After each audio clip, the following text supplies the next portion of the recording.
people down, it's going to take their ink away, and it's going to hopefully help them take back a tower if it's not in control by them. Dynamo in the yellow, Rising Moon in the purple, as Dynamo making the first approach to the tower. Nobody riding it quite yet. You see 3 sets of the Toxic Mist, and Ashley, these players were loving the Toxic Mist, especially in tower control. During that open period, they got practice. Absolutely. Being able to slow your opponent down and also take ink out of their tank is such a big deal, especially when ink management can become a real problem if you find yourself caught with an empty tank. Dynamon riding the tower, initially getting to that first checkpoint. It's got to sit there now. You have to hold back Rising Moon. You see the counter on top of the timer. 10 seconds left. What's also important, though, Ashley, is as that timer goes down at checkpoint, that's proving your score. We see Dynamon just with a couple of fantastic splats holding down the fort. Absolutely. And you know, if you stop on one of those checkpoints, if a teammate jumps on, that timer goes down faster. So if you see Dynamo adding another teammate to the tower, it's because they want to get that checkpoint countdown finished as quickly as possible. Dynamon dominating the tower, getting splats, hopping off, gets another splat, gonna hop on top. The tower starting to automatically move back. Dynamon being patient, trying to get the splat on Seibu, but Seibu gonna put an end to the terror caused by Dynamon as the tower starting to return back to neutral. Let's do a little housekeeping here. We've got a charger, 2 blasters, and a splatter shot for Rising Moon. Meanwhile, for Dynamo, you've got a blaster, slosher, and a charger to go along with another roller. Yeah, this is a good, I think this is a good setup for both teams. Obviously, you're going to want to have chargers in this map. You absolutely need to be able to pick off a person on top of that tower. Those squids have got to be pulled off the tower as quickly as possible by bomb, by charger, by any means. You take them off that tower. What we didn't mention is that when you stop at a checkpoint, once you clear that checkpoint, you don't have to go through it again.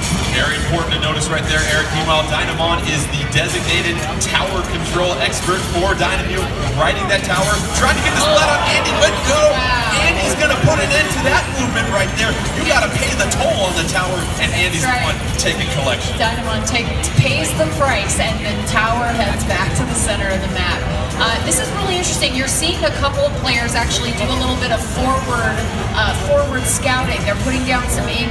They're kind of helping out their teammates. When the tower gets to those new areas, they're able to kind of swim around and actually have some mobility well in advance of actually arriving there. 2:27 left in this one. Dynamo with the dominant 9-100 lead at this point. Rising so much Toxic Mist. That Toxic Mist. Tower comes to a screeching halt as Dynamo has to hop off. They lose the tower. 4-4 on the field. Rising Moon is yet to ride the tower as Beaks with a nice little pachink right there, and that's going to be a splat by Dynamon. Dynamon backing up, and Kakashito going to provide some support with that slosher. However, going to get splatted by Andy once again. Excuse me, Iki with that splat. Give credit where it's due. Meanwhile, Wakaruno going to get the splat on the spawn. just waiting for that beacon. And you know, Ninja Jump, not here. And so that makes it really easy for any charger user to just wait. You mentioned that no stealth jump. That was such an important aspect of the meta going into this in the original Splatoon, not in this particular build for tournament play. So teams adjusting for that. We see some more Toxic Mist being deployed that's going to slow you down, reduce your ink in your tank. However, we see a lot of carnage go on by the tower right there as it goes back. 2-2 on the field right now as Rising Moon still yet to get on the board here, Ashley. Yeah, this is the time. I mean, they've got about a minute and a half. They can make something happen. One of the things that I'm noticing, a lot of the higher level players, they're using the rails. They're cleaning the rails, but maybe not using them. Auto going under the Stingray and popping up and getting the splat.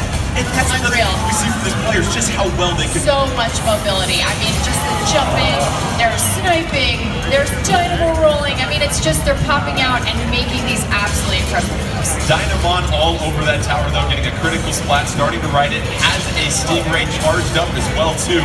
Just sloshing all sorts of ink. He's in a very good position right now. With the roller, meanwhile, Andy trying to get a charge on Dynamon. Gonna be a little too late. That's a critical splat for Dynamon. Tower at 5 at this point. Can Dynamo get on top of it? And yes, there it is.